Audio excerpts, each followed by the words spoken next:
Hello everyone, welcome to RV Sahaj English. तर students, या व्हिडिओमध्ये आपण ग्रेट सायंटिस्ट लेसनमधील पुढचा पॅसेज म्हणजे पॅसेज नंबर 3 बघणार आहोत. Let's get started. Even then Davy did not have much hope for Faraday. Then Faraday got another chance to prove himself. आता आपण याआधी बघितलेलं आहे की कशा प्रकारे फॅराडे हे डेव्ही यांच्या लॅबमध्ये आधी ॲज अ सेक्रेटरी त्यांनी जॉईन केलं, नंतर लॅब असिस्टंट बनले आणि त्यांना आता अवॉइड करणं डेव्ही यांनासुद्धा शक्य होत नव्हतं. एवढं सगळं असतानासुद्धा Davy did not have much hope for Faraday. Davy यांना फॅराडेबद्दल जास्त होप आशा नव्हती. Then Faraday got another chance to prove himself. त्यानंतर फॅराडे यांना स्वतःला प्रूव्ह करायचा एक अजून चान्स भेटला. One day Davy tried to recreate a famous electromagnetism experiment with fellow chemist William वोल्स्टोन.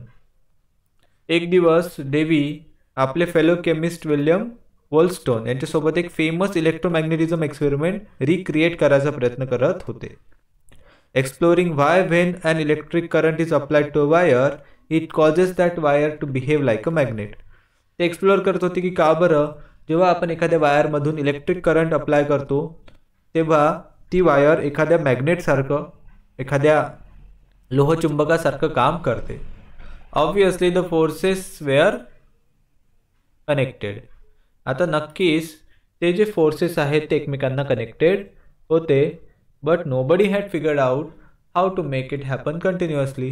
पण कोणालाच माहिती नव्हतं किंवा कळत नव्हतं की हे कंटिन्युअसली कसं सुरू ठेवायचं. Davy believed that if he could find out why it happened and controlled it there could be many practical applications of the forces. तर डेव्ही यांना विश्वास होता की जर त्यांना कळलं की हे असं का घडते आणि ते त्याला जर कंट्रोल करू शकले तर त्याचे खूप सारे प्रॅक्टिकल ॲप्लिकेशन्स होते त्या फोर्सचे. But he was unable to figure it out and was frustrated. पण डेव्ही यांना काही ते शोधता येत नव्हतं आणि त्यामुळे त्यांना खूप फ्रस्ट्रेशन आलं होतं. फ्रस्ट्रेशन म्हणजे चिडचिडेपणा. He then teased Faraday asking him to try his hand at it after he was done cleaning labs.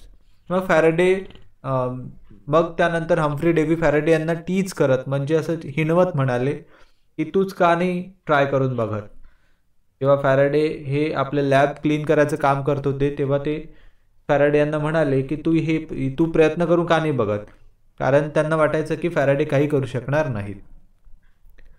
Within a few days Faraday solve the problem.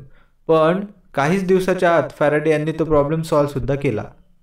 In fact he went further and the result was the first induction motor.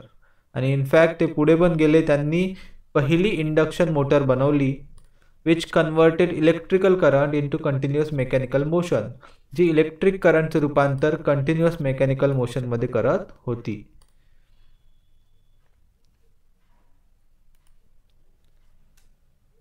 The induction motor spurred revolution. आणि अशा प्रकारे induction motor ही एक revolution, एक क्रांतीच घडवून गेली. Fans, air conditioning, swing machine, photographs, power tools, cars and even trains and aeroplane engines grew out of this simple device which was born out of a mockery directed at Faraday. Fans, air conditioning, swing machine, photographs, power tools, cars आणि train आणि एरोप्लेनचे engine सुद्धा हे सर्व गोष्टी बनू शकल्या या simple डिव्हाइसपासून जी Faraday यांनी बनवलेली होती आणि ॲक्च्युली त्यांना हिणवण्यात आलं होतं. त्यातूनच त्या मशीनचा जन्म झाला होता. तर अशा प्रकारे एक अतिशय क्रांतिकारी शोध मायकल फॅराडे यांनी लावला इंडक्शन मोटर बनवून.